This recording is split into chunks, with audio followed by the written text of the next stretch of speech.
Hey y'all, it's Caden with Rise 333. I'm just out here for a walk in the woods, this beautiful weather that we got going on right now.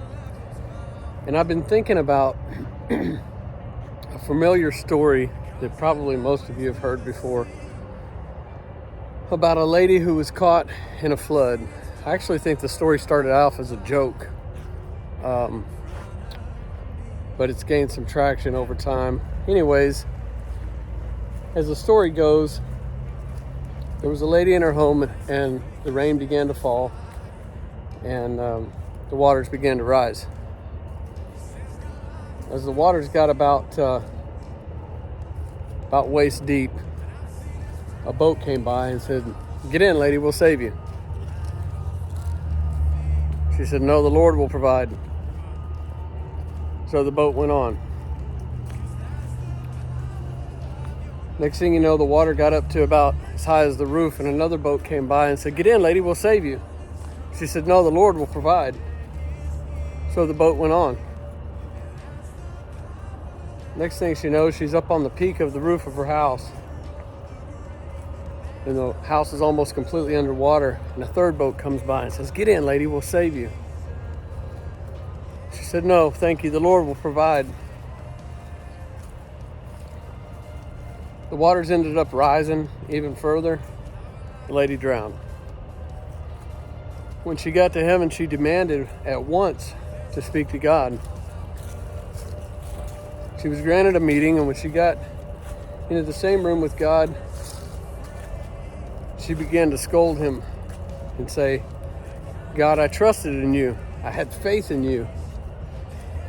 I had faith in you to provide for me, to keep me from dying in the flood." And God just kind of shook his head and said, "Lady, I sent 3 boats. What else do you want?" I made a few notes here about this subject. Among many other miracles and wonders in John 11, Jesus raised Lazarus from the dead. And then in John 12, God speaks directly to Jesus in an audible voice in the presence of others.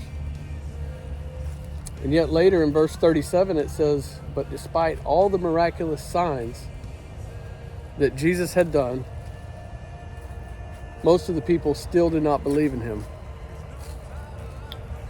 So my question today is, if you're in this boat, what does God have to do to convince you? And even if you are convinced, but God seems absent in your life, you got to remember that when you pray and ask God to show up,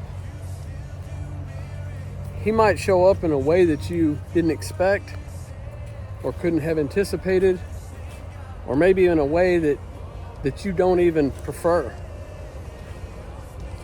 I don't know what the lady thought God was going to do to rescue her, but it seemed pretty straightforward to me.